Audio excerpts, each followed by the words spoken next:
यहाँ हम समझेंगे plateaus theory of education.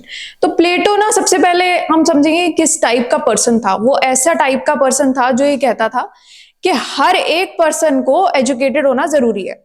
Specially जो फिलोसोफर किंग होते थे, मतलब कि जिनकी जिम्मेदारी होती थी पूरी स्टेट को चलाने की, उनको तो सबसे ज्यादा रिगरस ट्रेनिंग देनी पड़ेगी आपको एजुकेशन में।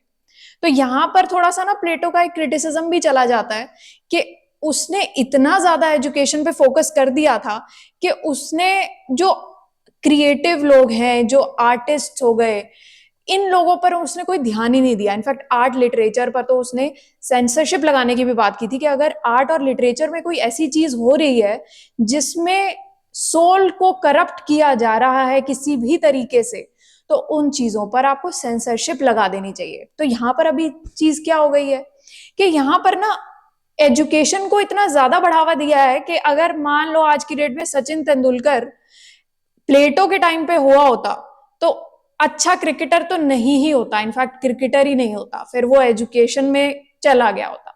तो यहाँ पर वही फर्क है कि अमिताभ बच्चन हो गए या फिर सचिन तेंदुलकर हो गया, इनका कोई वजूद नहीं होता अगर प्लेटो के टाइम पे होता। तो यही प्लेटो का ना क्रिटिसिज्म भी बनता है आज की डेट में। तो यहाँ पर क्या है कि एक तरीके से अगर देखा जाए तो गलत तो नहीं कह रहा। देखो, बेसिक एजुकेशन तो सभी के लिए बहुत जरूरी है, सभी हकदार हैं उसके।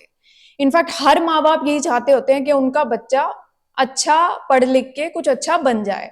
हम लोग जैसी फैमिली से आते हैं, मिडिल क्लास फैमिली से आते हैं, लोअर मिडिल क्लास फैमिली से आते हैं, गरीब परिवारों से आते हैं, तो हमारे माँ बाप का एक ही सिर्फ यही रहता है कि बस हमारा बच्चा किसी तरीके से पढ़ लिख के अच्छा कुछ बन जाए, कलेक्टर बन जाए या कुछ सरकारी नौकरी मिल जाए बस। तो क्यों चाहते हैं? क्योंकि उन्होंने ना एक चीज देख ली है, काफी मुश्किलें देखी हैं। अब वो नहीं चाहते कि जो मुश्किलें उन्होंने देखी हैं वही सेम उनका बच्चा भी देखे। इसी वजह से वो दिन रात बोलते हैं कि पढ़ लो पढ़ लो पढ़ लो। और जब आप लोग नहीं पढ़ते हो तो आप क्या बोलते हो कि अरे हम पढ़ लेंगे ना खुद। आप बार बार मत बोला करो, अरे आप तो पढ़ने के लिए बोलते रहते हो। तो वो ठीक है कि वो पढ़ने के लिए बोलते रहते हैं, पर वो आपको ये नहीं बताते कि उन्होंने कितना कर्जा ले लिया आपकी पढ़ाई के लिए, वो कितनी मुश्किलों में है।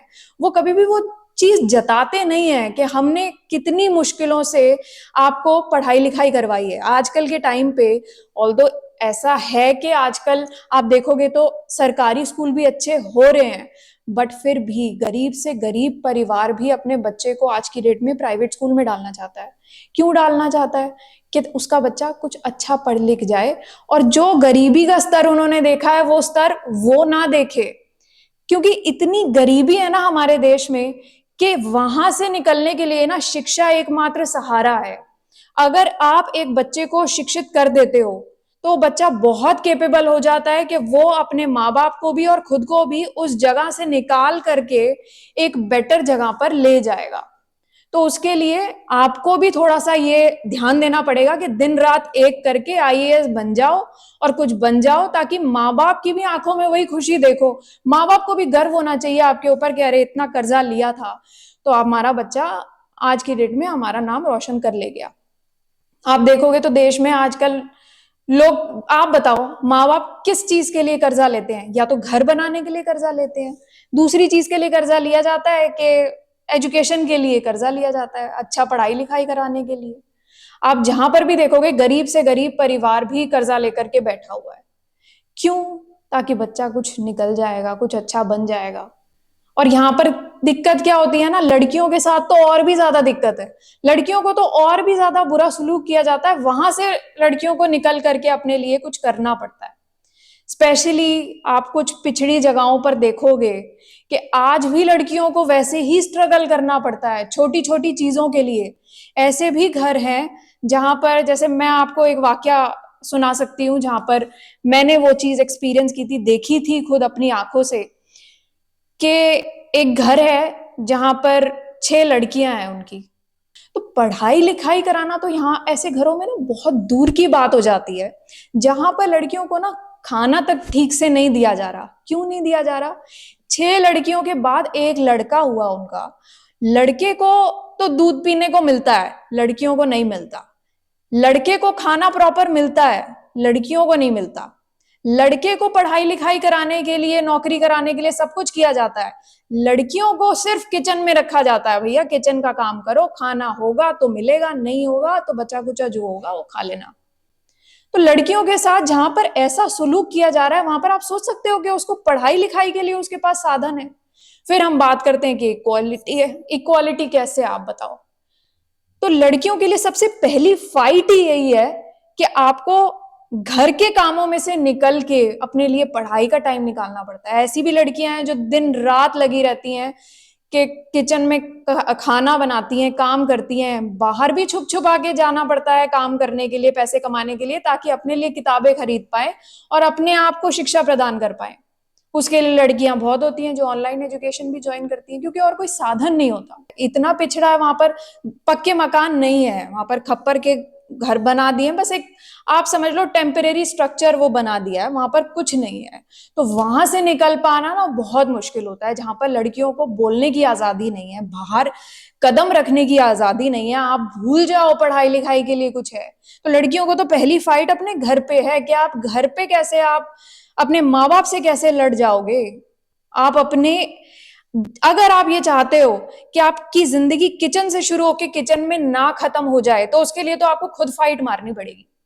आपको खुद से ये सोचना पड़ेगा कि कैसे मैं अपने लिए ही खुद से मेहनत करके इतना दिखा पाऊं कि ऐसा नहीं है कि मैं डिजर्व नहीं करती थी। तो लड़कियों के लिए ना बहुत स्ट्रगल हो जाता है, स्पेशली ऐसी लड़कियों के लिए जो कि थोड़ी सी पिछड़ी जगह पर आती हैं। हालांकि बहुत आईएएस ऑफिसर्स ऐसे बने हैं जो कि बहुत ऐसी कंडीशंस देखी हैं, गरीबी देखी है, फिर भी पुश किया है और अपने लिए नाम बनाया है, अपने माँ बाप के लिए नाम बनाया है।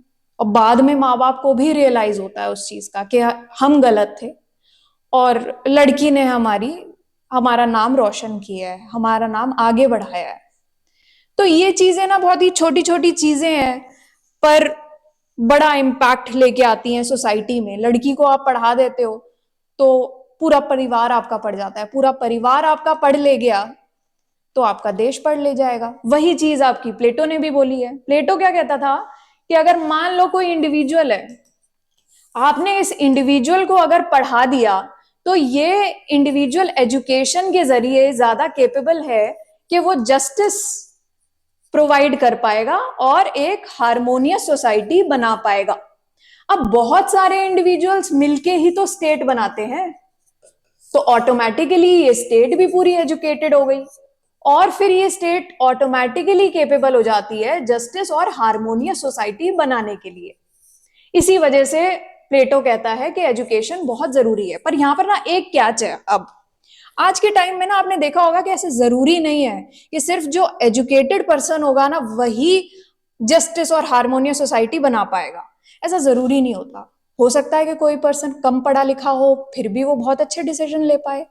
जैसे आपने देखा होगा आमतौर पे हमारे घरों में हमारे दादा दादी होते हैं या किसी के घर में नाना नानी होते हैं, वो बेटर डिसीजन ले पाते हैं। क्यों? क्योंकि उनका एक्सपीरियंस लेवल इतना बड़ा हो जाता है ना, उन्होंने इतने साल इतनी चीजें देखी हैं, इतनी प्रॉब्लम्स देखी हैं और उनका हैंड्स ऑन एक्सपीरियंस होता है उन प्रॉब्लम्स पर। इसलिए वो आपसे बेटर डिसीजन ले पाते हैं, आपसे बेटर सोल्यूशन दे पाएंगे किसी प्रॉब्लम का।